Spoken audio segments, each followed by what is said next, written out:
Hello, a very warm welcome to you. Welcome to the program The Territory, a current affairs program that highlights the successes and challenges of the indigenous people of the FCT. Today's line of brilliant outing, I must say, as we have stories across the length and breadth of the territory, such as a community that was initially designed for low-income earners. How far is that plan still in place? Likewise, deplorable conditions of road in some communities, not living out population explosion. These and lots more on the program in just a moment. Stay with me. I am Serafina Okon.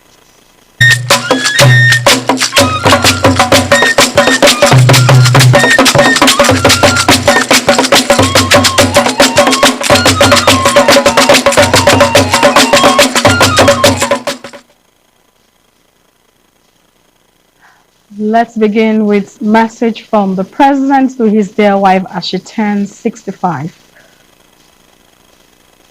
As you celebrate your 65th birthday today, I honor you, not only the love of my life, but also a woman whose quiet strength and enduring grace have been my steady anchor through every season, from the long years of struggle and political exile to leadership responsibilities. You have stood firmly by my side with dignity, patience, and devotion that words can scarcely express. You are more than my wife. You are my confidant, counselor, and a steady flame illuminating my path. In you, our children and grandchildren see the example of compassion and faith. And in you, our nation sees the true strength of womanhood, resolute yet tender, humble yet unshakably firm. Nigeria owes you more than many will ever know. In every sacrifice you have made quietly, in every burden you have carried without complaints, you have served this nation as surely as I have, not from the podium, but from the heart of our home. Today, as your husband, I thank God for your life, health, and unwavering love. As your president, I salute you as a first lady whose warmth and empathy continues to touch millions of lives across our land. And as your long life companion, I say that I love you more than ever, and I am blessed to every day of your presence. Your love is a treasure I hold dear. Happy 65th birthday, Oluremi. May your years ahead be filled with joy, peace, and fulfillment. Yours sincerely, husband, your darling husband, Bola, President Bola Ahmed Tinubu. Very happy birthday to the First Lady. Now, being among the oldest communities in the FCT, Gwarimpa has evolved over the years to become a model city full of human and economic activities, created to be majorly for civil servants and low-income earners.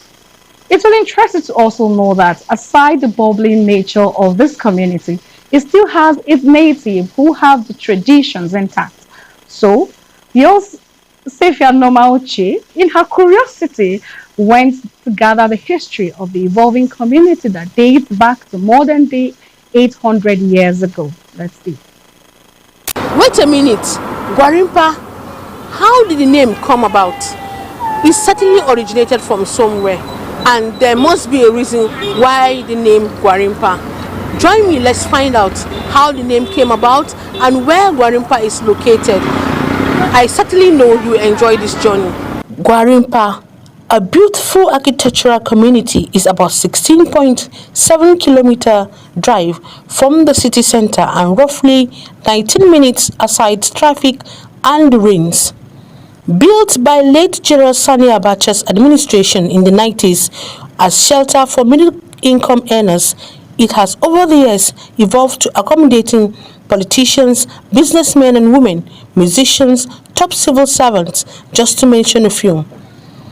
Artisans and vendors of various kinds also live in Gwarimpa. The name Gwarimpa came as a result of the Gwarimpa Primary School, built in 1976. It was originally called Damata and was later changed to Gwarimpa, meaning Gwari man that lives on the rocks, by workers constructing the primary school, who couldn't pronounce the original name. If you look around, you discover that Gwarumpa, there's nothing that is not in Gwarumpa. Nothing. as the life is concerned. We have banks here, so many of them. We have commercial filling stations here, so many of them. We have. And government institutions. We also have Gwarumpa Federal Inland Revenue here. Why did they do that? Because they have seen the location. The name came to stay, and the community heads about 700 more communities around it, namely Kadobiko, Lungu, Galadima, and Gonsiminti, amongst others. The peace, the tranquility, everything is so calm and cool. Because it's lively and lovely also. Gwarimpa is very, very small when I come into Gwarimpa, but now it's like every day by day, Gwarimpa is expanding. And I don't know how I will put it in order for people to understand what I say, what I mean by that. Because a lot of development is coming to Gwarimpa now. Gwarimpa is more beautiful than years. Because by 10 years ago, everywhere is bush. But now, Gwarimpa is okay. With the manner Gwarimpa community has evolved into the largest estate in West Africa, housing many tribes and nationals, natives are of the opinion that it should be made an area council, thereby having 2 or more councillors representing the community in terms of legislation. I'm seeing Gwarimpa in a future to come as FCT Hope. That is FCT Economic Hub. That is where FCT can rely on Gwarimpa. When you talk about the IGR that can sustain the FCT administration. The Gwarimpa community has rich ancient cultural heritage, one of which is a grave of the forefathers.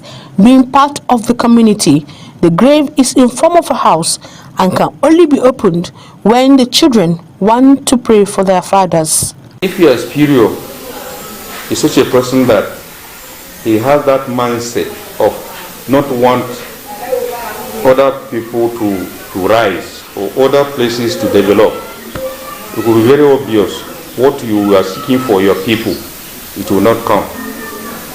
But it's better you have your own that can match to any of the institutions that you want to apply for the development for his own people than to go through someone.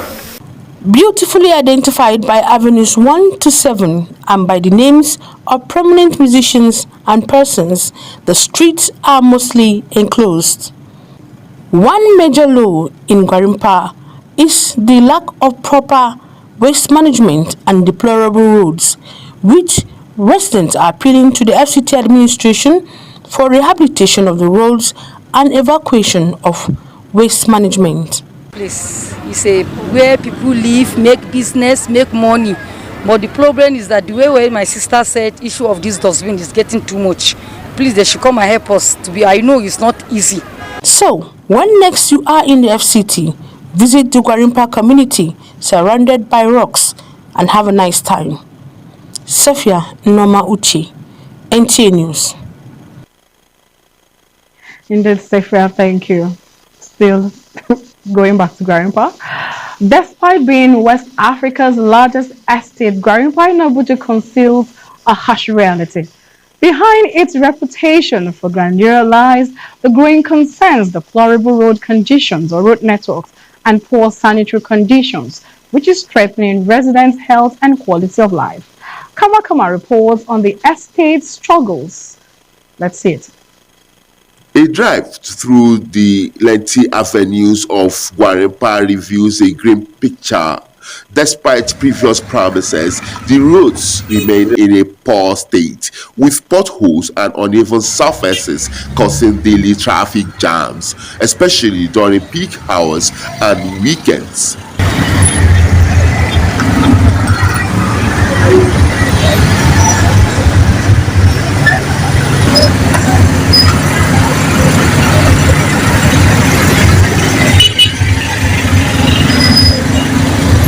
There around Kadubinku neighborhood market on 1st Avenue, where heavy traffic congestion is a regular occurrence.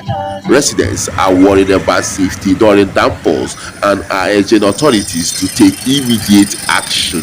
More of like you already observed. It wasn't quite like this, but we have a whole dilapidated routes present.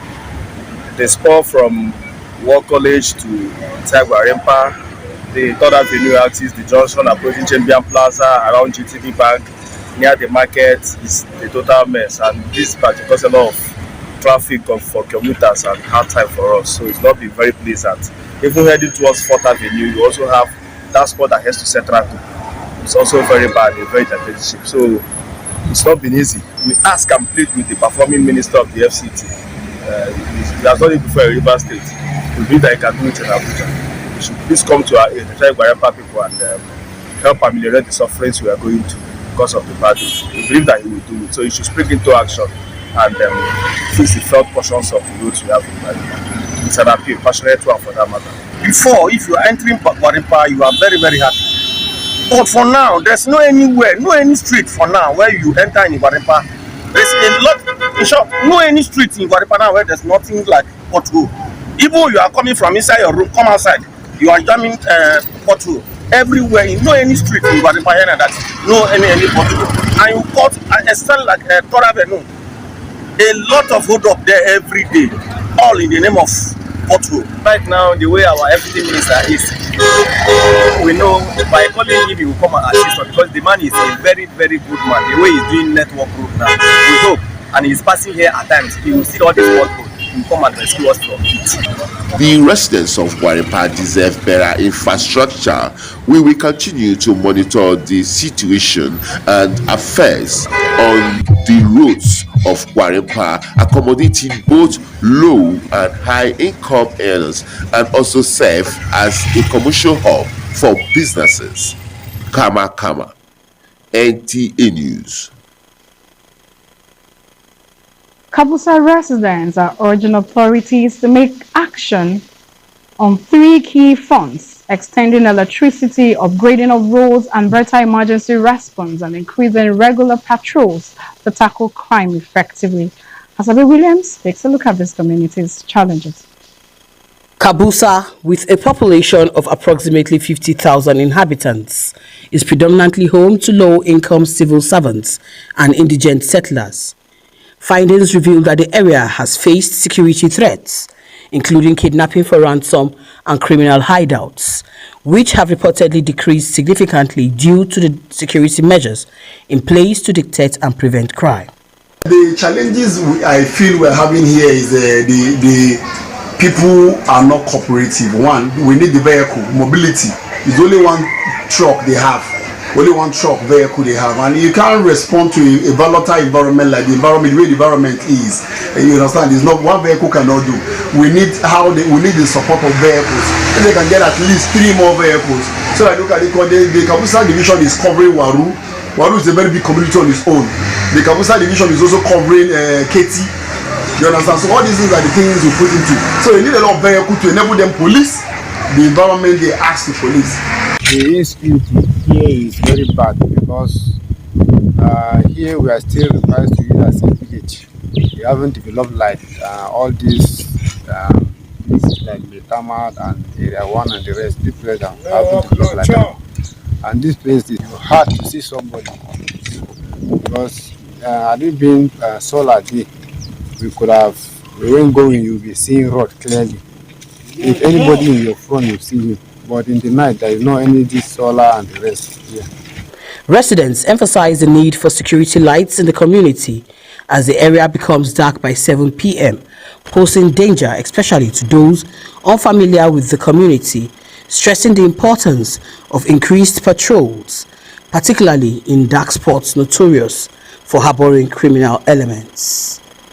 In Abuja, Asabe Williams, NTA News.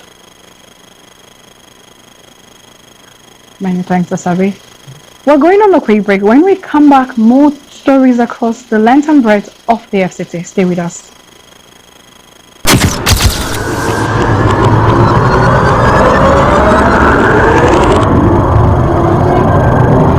Good evening. Glad to have you join us. Thanks for joining us on Weekly News Wrap. Thank you very much for having me. And it is on that note we welcome you to today's edition of the program. I will celebrate creativity, lasting impressions. There's no book stating that this is the role for men.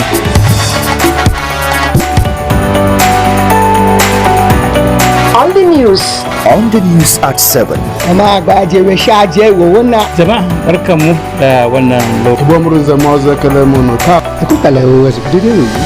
news station NTA Channel 5, Abuja. Would say have a lovely day.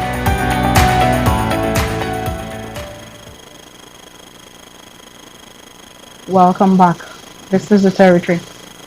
In Nasarawa Umashu Total lies an untapped tourism resource, the River Benue. Here the river serves as a source of livelihood to locals by offering solutions to their everyday economic activities such as fishing and farming. Moses Quaid took a trip to this amazing resort and brought back his findings. The River Benue flows into Nigeria from the Cameroons. It connects into northern Nigeria to Benue, Nasarawa and Kogi, where it meets with River Niger.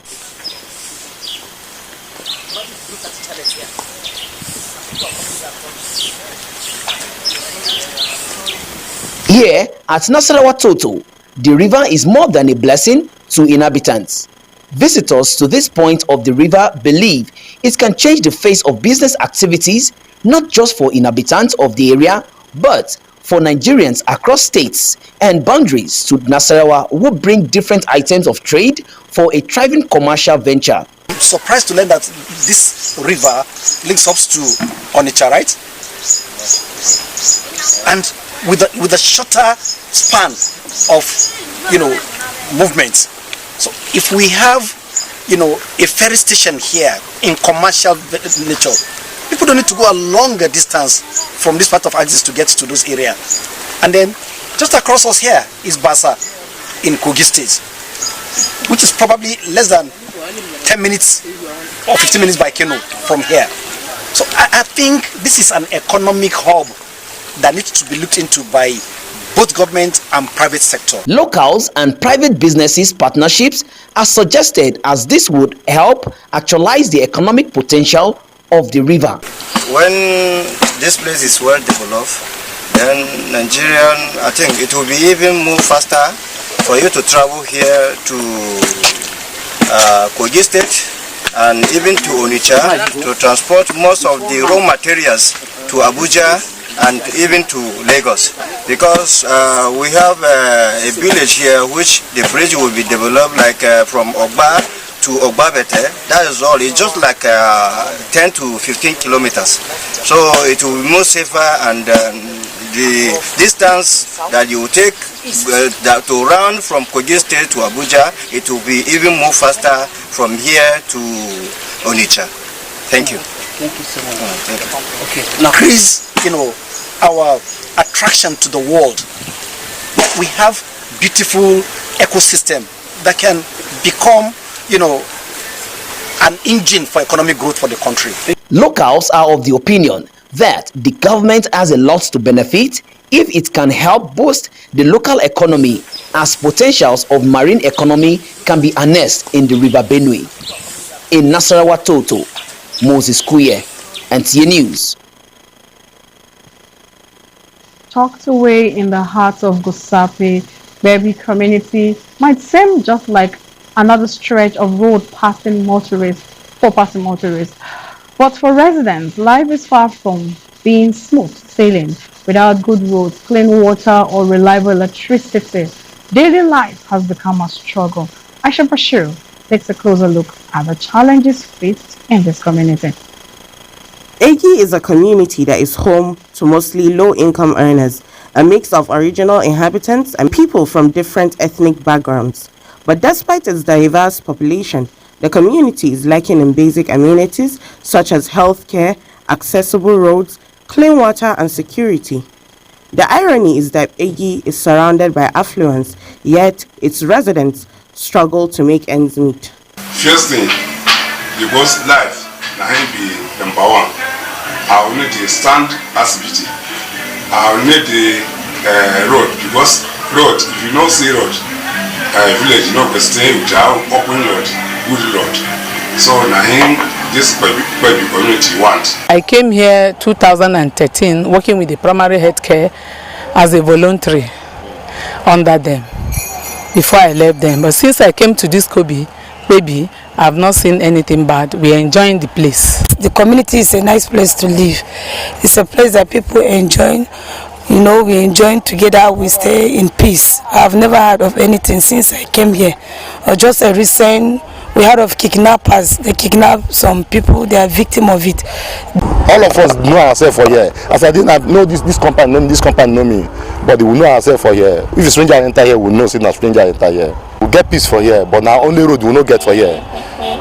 But sometimes thief they disturb us for this area for here. The community's living conditions are there, with crumbling structures and a near total absence of amenities.